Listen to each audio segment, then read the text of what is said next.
Caríssimos irmãos e irmãs, louvado seja o nosso Senhor Jesus Cristo e a sua mãe Maria Santíssima. Chama a nossa atenção o episódio das bodas de Caná. Jesus, aos 30 anos, está num casamento com seus apóstolos e sua mãe.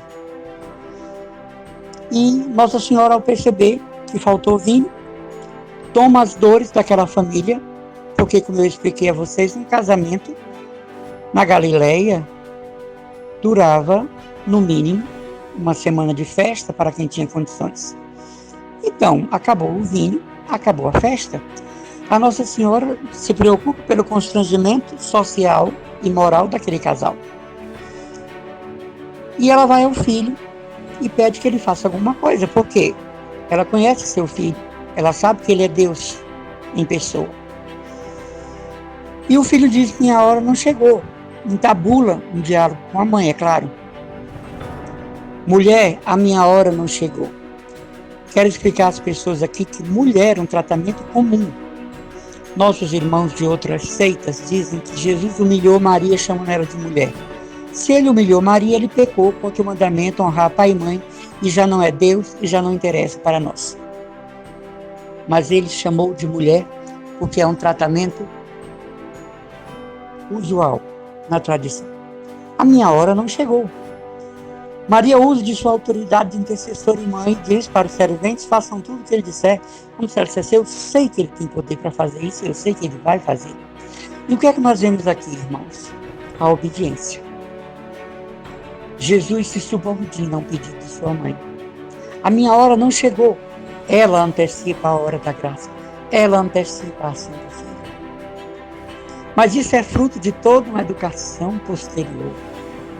Melhor dizendo, anterior. Uma educação que veio lá da base. Uma educação na casa de Nazaré, na oficina com José, na convivência em casa, na convivência com as demais crianças, então. Maria usa a sua missão de educadora do Verbo, que se deixa educar. Pois você vê que aos 12 anos ele está instruindo os doutores da lei no templo. Então Jesus, aos 12 anos, era uma criança instruída nas leis judaicas, na palavra. Mas Maria educa o seu filho enquanto criança mesmo, porque enquanto Deus ele já estava formado. Nós podemos imaginar a obediência de Jesus adolescente, Jesus jovem, Jesus aos 18, 19, 20, 21, até os 30 anos, quando ele sai de casa para a vida pública. E nós vemos uma mãe educadora também quando São José vem a falecer. Maria continua na sua graduação de mestra e educadora do seu filho. Não pensemos que Jesus tivesse uma vida independente de Maria por ser Deus. Não imaginemos que Jesus tivesse uma vida independente de São José por ser Deus. Ao contrário, como ele poderia querer a unidade das famílias se ele não a praticava? Como que ele pode nos insinuar cuidar bem da nossa família se ele não cuidou bem de sua mãe, se não cuidou bem de seu pai José? Nós podemos imaginar que quando São José voltou a Deus, Jesus supriu em carinho e atenção e desvelo a sua mãe.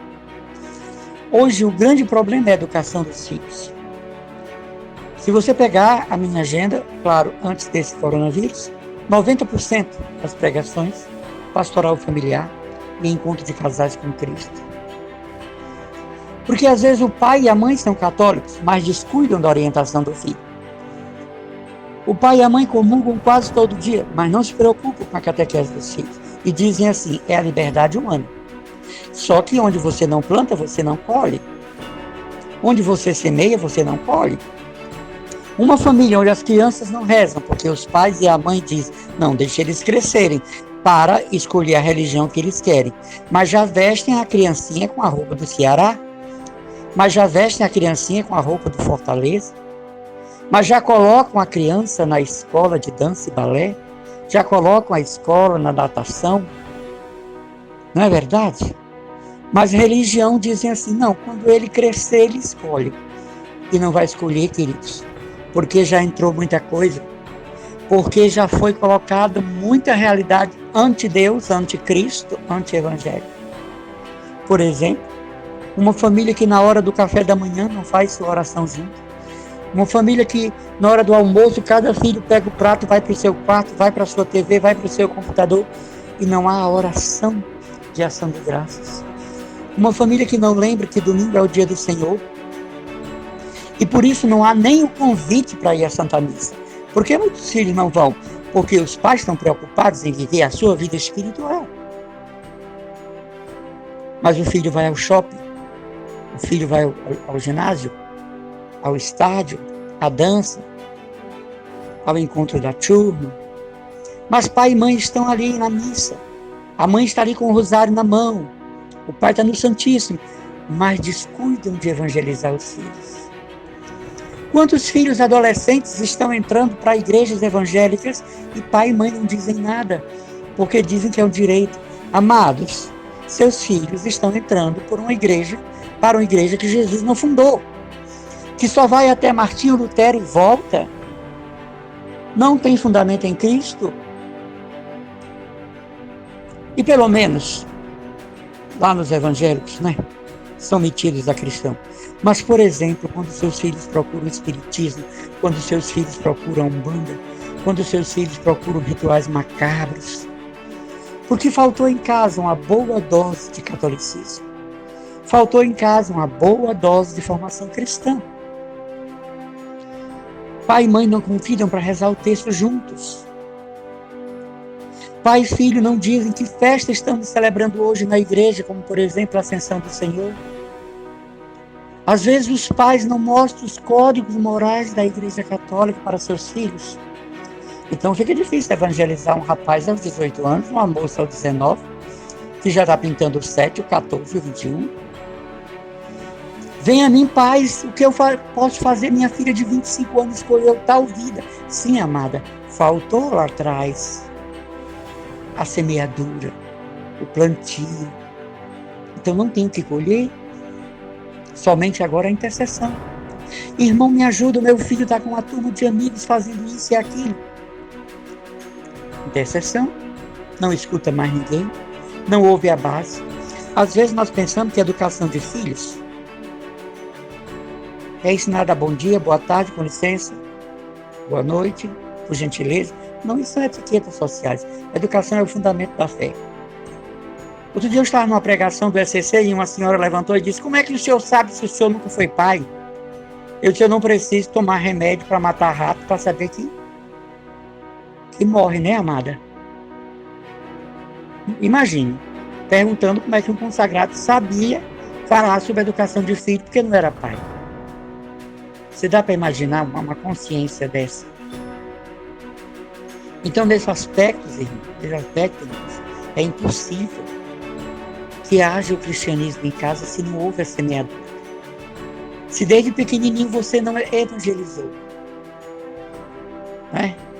Outro dia eu estava escutando na televisão uma dessas pastoras, né, inflamadas, dizendo que era impossível batizar criança, que a criança não tinha consciência. Já pensou se você deixa para dar BCG ao seu filho depois?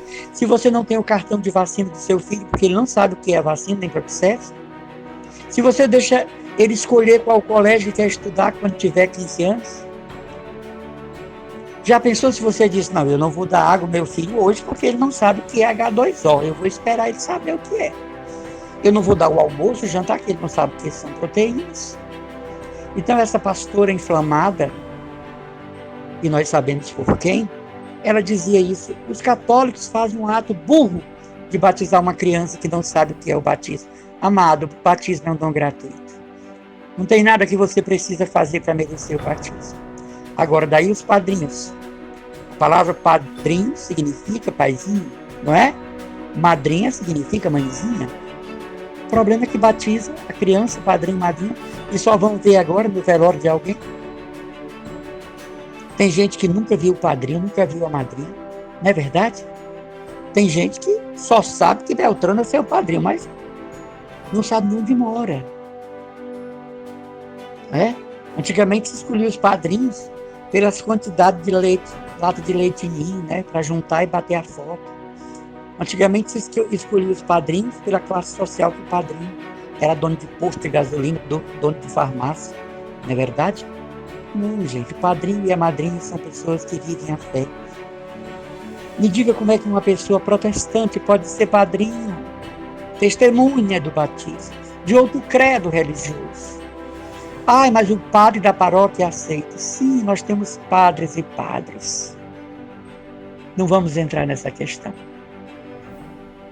Padrinho e madrinha precisam ser pessoas que vivem a fé católica, ou pelo menos tentam viver. Nossa Senhora educou Jesus e cumpriu todo o ritual judaico. Com certeza, aos 12 anos foi levado ao templo para os rituais próprios da criança aos 12 anos. Foi levado a Simeão para a apresentação, que digamos assim é o batismo judaico.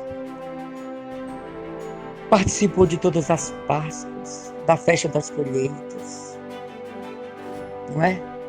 Com certeza Jesus teve uma vida litúrgica judaica dentro de casa, mas às vezes na família só o pai e a mãe são católicos. Vamos olhar para Nossa Senhora, que educou Jesus de um modo tão perfeito, na dimensão humana, que esteve com ele e colaborou na sua vida pública e esteve com ele nos 3 anos de missão. Ainda dá tempo. Anuncie o Evangelho. Agora tem um detalhe. Ninguém pode pregar o que não sabe. Não é? Outro dia, senhores e senhoras, eu estava voltando de uma missão em Canindé. Eu tinha ido pregar para a juventude de lá. E eu cheguei muito tarde dessa viagem, porque nós paramos num canto para tomar uma refeição e retardou a chegada em Fortaleza. Quando eu cheguei, os irmãos disseram que tinha uma senhora sentada na pedra desde a tarde e que não sairia dali sem falar comigo. E eu disse: o que ela quer? Ela não disse para ninguém, só fala com você. E eu disse as escadas, fui falar com ela. Realmente a senhora estava lá no escuro, sentada na pedra. E eu perguntei: boa noite, como a senhora está? Está bem? Olha, Manuel, eu ia dormir aqui. Eu não ia embora sem essa resposta.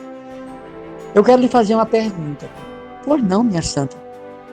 Pode perguntar, se eu puder e puder lhe ajudar, será um prazer. Olha, hoje de manhã, vieram lá para casa, me perturbar de manhã, umas testemunhas de Jatobá. E, quando viram o quadro do meu São Francisco na parede, perguntaram quem era aquele boneco. Assim. Porque o meu São Francisco é maior do que Jesus. Jesus obedece São Francisco. Meu santo, eu vim lhe perguntar se isso é verdade. E com muito jeito, com aquelas categorias de fé e catequese, eu me sentei na pedra. E fui tentar dizer para ela que não. Que é o contrário. São Francisco está subordinado, digamos assim, a Jesus. E que as testemunhas de Jatobá, que ela disse, coitada, são as testemunhas de Jeová, fundadas em 1914, nos Estados Unidos, que não tem nenhuma autoridade para evangelizar. Não tem nenhuma autoridade para falar em Sagrada Escritura, porque é uma seita fundada em 1914. Né? E que no começo se chamava Estudantes da Bíblia. Só depois vieram com o nome Testemunho de Jeová. E que ela não devia dar ouvidos a essa seita, que aliás não são cristãos, são neo-judeus. As testemunhas de Jeová não são cristãos, são neo-judeus, ou seja, novos judeus. E essa senhora foi para casa, não sei como, mas foi preciso dizer para ela que São Francisco está abaixo de Jesus. Eu estou dizendo isso para exemplificar que sem formação a gente não pode evangelizar os outros. Então é bom, mínimo conhecimento, não é? Da prateleira da fé, Santíssima Trindade, Maria, os anjos, São José, os santos bem-aventurados, beatificados, canonizados, os servos de Deus. Uma prateleira da fé para a gente não misturar as coisas, né? E quero terminar contando uma história que aconteceu numa diocese. No dia 12 de outubro, era Nossa Senhora Aparecida, claro, padroeira do Brasil. E no dia seguinte, dia 13, Nossa Senhora de Fátima, amada por todo o Brasil e todo mundo. Então eram paróquias vizinhas. Aí o padre da paróquia de Nossa Senhora Aparecida sugeriu ao padre de Nossa Senhora de Fátima de fazer uma festa só, reunindo as duas paróquias. As imagens sairiam, cada uma de sua paróquia, e iriam se encontrar as duas imagens em procissão na praça pública. E o outro padre ficou muito feliz, uma ideia pastoral muito boa, e assim fizeram o novenário, e assim fizeram as festas, e quando chegou o dia 13 de maio, as duas imagens vinham em procissão, Nossa Senhora Aparecida, Nossa Senhora de Fátima, e quando chegaram na praça, abriram uma faixa gigante que dizia: Nossa Senhora Aparecida acolhe com muito amor sua grande amiga, Nossa Senhora de Fátima. Minha gente, pela mãe do guarda. Isto aqui não é piada, não. Só não vou dizer a diocese, isso aconteceu por caridade. Isto é um absurdo, né? Vamos ter poucos catequeses, mas isso já é demais. Como diz o pessoal da minha terra, pela mãe do guarda. Então, Nossa Senhora é o grande modelo de educação das famílias. Hoje, talvez, a orientação, a reflexão foi um pouquinho apimentada, mas para o bem, para termos famílias católicas sólidas. A pior coisa é um católico desavisado.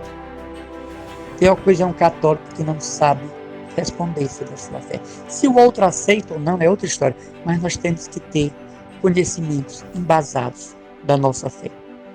Irmão Emanuel Maria, Comunidade Católica Cristo Domus. Um abençoado dia.